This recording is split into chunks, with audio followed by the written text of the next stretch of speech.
Parashá Tazria. Na porção da Torá de Tazria aprendemos sobre um verso peculiar. Este verso é gramaticalmente incorreto, e por causa disso tem algumas implicações muito interessantes sobre o Messias e sua vida.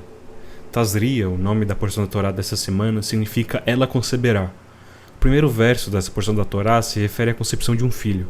Aqui está Levítico 12, 1, 2.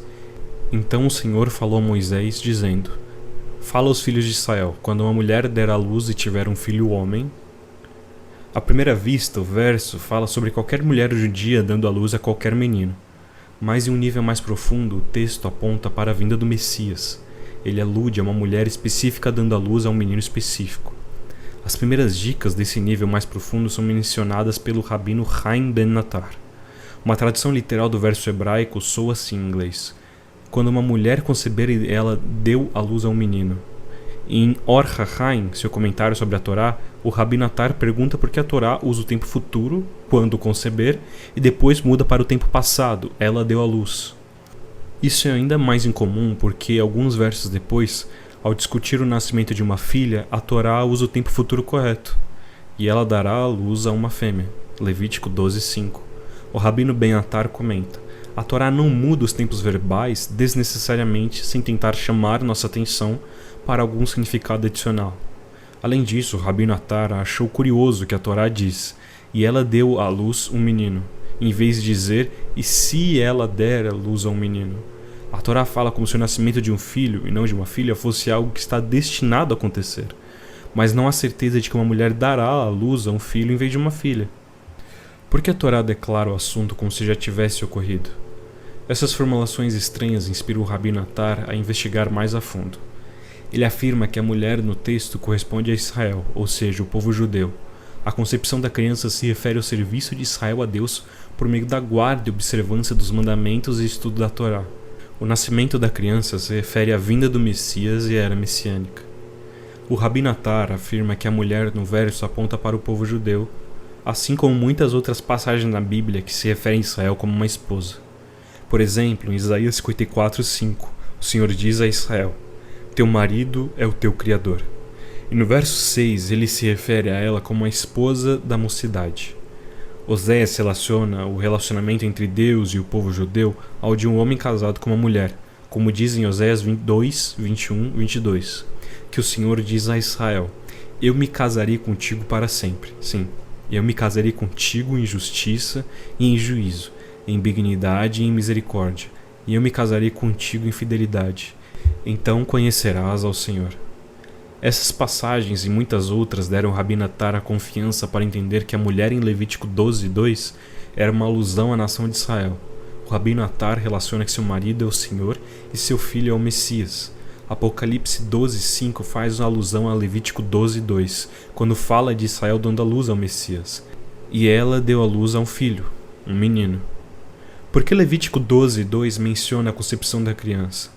A concepção não é relevante para as leis sobre o estado ritual de uma mulher após dar à luz. Teria sido suficiente para a Torá dizer: quando uma mulher der à luz a um menino, assim como diz em relação ao nascimento de uma filha, se ela der à luz a uma menina, Levítico 12, 5. O Rabino Atar explica que a Torá menciona a concepção da criança para insinuar sobre a entrada da alma divina no corpo humano. Em Salmo 139, 5 diz: tu me cercastes por trás e por diante. Os sábios explicam que esse versículo se refere a Adão, a todo ser humano e ao Messias. Diz em Gênesis Rabá 8.1, o Rabino Shimon ben Lakish ensinou: Adão foi a última coisa feita durante o trabalho do último dia da criação e a primeira coisa feita antes do trabalho do primeiro dia. Quando diz em Gênesis 1.2 o Espírito de Deus pairava sobre as águas, isso se refere à alma de Adão, como você lê em Isaías 11.2, o Espírito do Senhor repousará sobre ele. Deus criou o corpo de Adão depois, no sexto dia da criação, mas ele criou o Espírito de Adão antes, no início do primeiro dia da criação, quando o Espírito do Senhor pairava sobre as águas. A alma espiritual de Adão não entrou no ser físico de Adão até que o Senhor formasse seu corpo a partir da terra no sexto dia. Da mesma forma, o Senhor formou o Espírito divino de todo ser humano antes da criação, mas o Espírito não entra no ser humano até o momento da concepção no corpo da mãe. Da mesma forma com o Messias, como diz em Gênesis Rabá 2.4. O Espírito de Deus pairava, Isso alude ao espírito do Messias, como você lê em Isaías 11:2, e repousará sobre ele o espírito do Senhor. A concepção do filho do sexo masculino em Levítico 12:5 é uma alusão à concepção do espírito do Messias, o filho da nação de Israel. Para expressar de outra forma, o nascimento do filho do sexo masculino aponta para a realização do Messias quando ele se levanta para redimir Israel. A palavra Tazria significa ela conceberá. Esta palavra está intimamente relacionada com a palavra hebraica para semente, zerá, e não é a palavra normal que a Torá usa para se referir à concepção de uma criança. Normalmente o hebraico bíblico usa o verbo hará para descrever uma mulher concebendo uma criança. Por exemplo, em Gênesis 4:1 diz: "E conheceu Adão a Eva, sua mulher, e ela concebeu, hará." Então, por que Levítico 12:2 usa o termo incomum Tazria? O Talmud explica: se uma mulher traz a concepção, ou seja, semente primeiro, ela dá à luz um filho do sexo masculino. Mas se o homem traz a concepção primeiro, ela dá à luz uma fêmea. Isso é o que a Torá significa quando diz: quando uma mulher conceber e der à luz um filho do sexo masculino. Isso soa absurdo à luz da medicina moderna, mas o Talmud não é uma fonte confiável para conselhos médicos. Rabino Attar baseia-se no comentário do Talmud para enfatizar o papel de Israel em trazer o Messias. O Messias surge não apenas de Deus, mas também da participação de Israel na relação divina.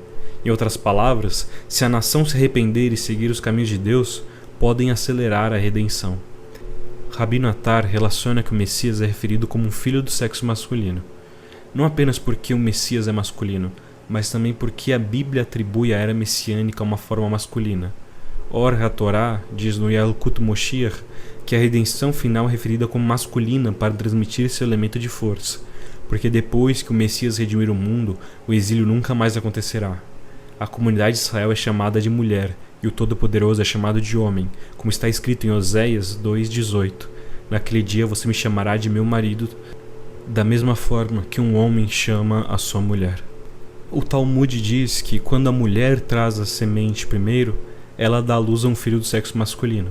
Metaforicamente falando, é o mesmo na relação entre a comunidade de Israel e o Todo-Poderoso. Quando a mulher traz a semente primeiro, o que significa que Israel cria uma iniciativa de baixo para cima, que evoca uma resposta de cima para baixo, então o amor que nasce dessa união é um filho do sexo masculino, um amor intenso e duradouro.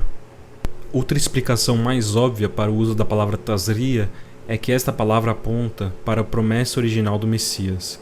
Gênesis 3 fala sobre a semente da mulher que se levantará e esmagará a cabeça da serpente.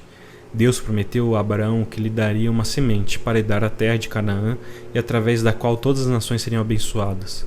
O apóstolo Paulo ensinou que o Messias é semente de Abraão. Muitas profecias se referem ao Messias como a semente de Davi.